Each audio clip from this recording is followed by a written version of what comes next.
is home to sprawling plains, the Auburn University Tigers, and a questionable police force. After the arrival of a new police chief in 2010, the department entered an era of ticket quotas, a common thread tying Auburn PD to other departments in Alabama and even nationwide. Air Force veteran and Auburn native Justin Hanners was a police officer on the force who felt compelled to speak out. The role of police in society, I believe, are to interfere with the lives of the people as little as possible, but protect them from, the 1% element that wants to victimize them. Let them be free to live their lives, but protect the people and the property. And that's what they pay us to do. When I first started in 2006, everything was great. Morale was high. The officers, we had cookouts together. We worked hard, and we pushed each other to be our best, and had great relationship with the public. But in 2010, things just immediately took a turn. Auburn PD's new police chief, Chief Dawson, had new priorities and new marching orders that the chain of command obeyed without objection. Justin recorded conversations between his sergeant, Sergeant Neal, and the other officers to keep tabs on any foul play. He came in and they immediately started pushing for tickets. Officers will have 100 contacts per month for minimum. 40 of those may be warnings for traffic. The other 60 will be divided between traffic citations, non-traffic citations, field interviews, and custodial arrests.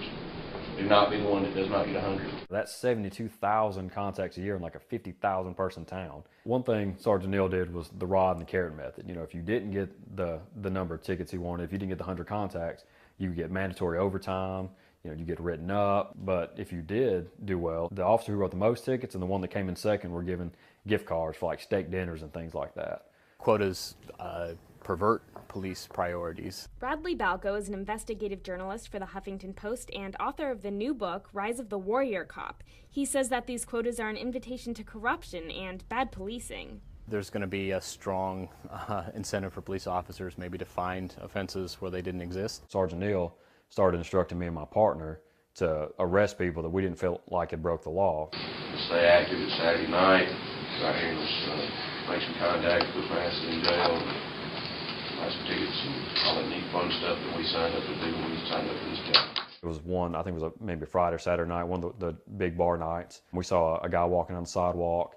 He was staggering a little bit, but he was, walking quietly to himself. He was on the sidewalk, wasn't stepping out in the street. We thought, well, it's clear he's been drinking. We'll at least contact him, make sure he's okay. So we get out on him, we contact him. He knows who he is, where he's going. We determined that he's good to go. We let him go. Well, our sergeant saw it and told us to go back and arrest him. He pointed to me and said, "You need it for your stats." So I told him it's not about what I need, it's about what he needs, and he doesn't need to go to jail. So he got out of the car and ordered us to arrest him, and I still refused, and my partner, scared for his job, went ahead and arrested the guy and took him to jail for public intoxication. So you have a policy that encourages police to create petty crimes and to ignore serious crimes, and that's clearly the very opposite of what we want police officers to be doing. Justin repeatedly expressed his concern about the quotas and the way things are being handled to his entire chain of command. He followed up with a formal grievance process through the Director of Public Safety, but to no avail.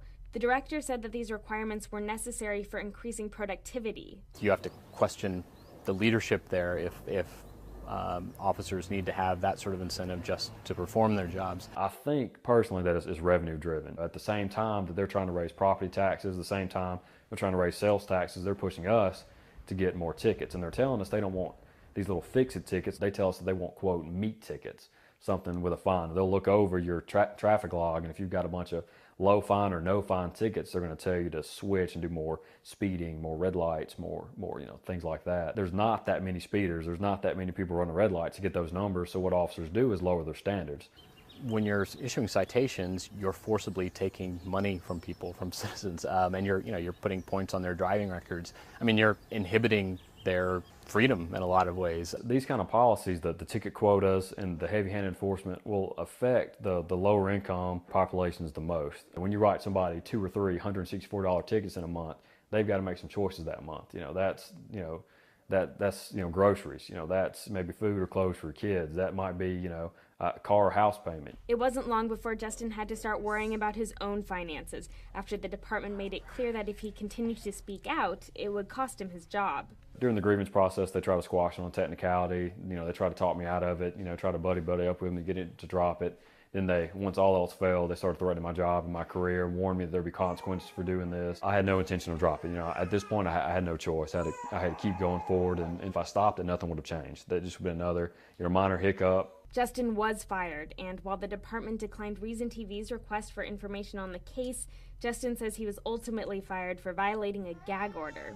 Okay. When they called me and fired me, the first thing that went through my mind was my kids. I'm the primary breadwinner. I don't know how the bills are going to get paid, and I didn't know what I was going to do as far as a new career. All my eggs were in this law enforcement basket. It's what my calling was. It's what I've always wanted to do. Justin hasn't found a new job. He's currently looking for a lawyer to take up his case and sue the department.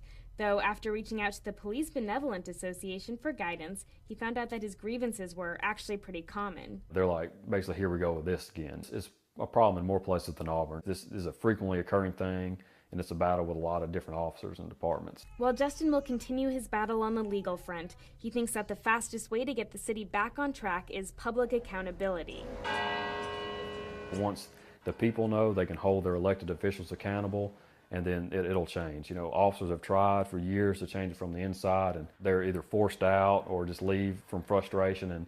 And what you end up with is a police department where the good officers have been run off, and you have a bunch of officers that are just willing to play the game. They want to be the bullies. They want to show how bad they are with a badge, and that's what you get left with.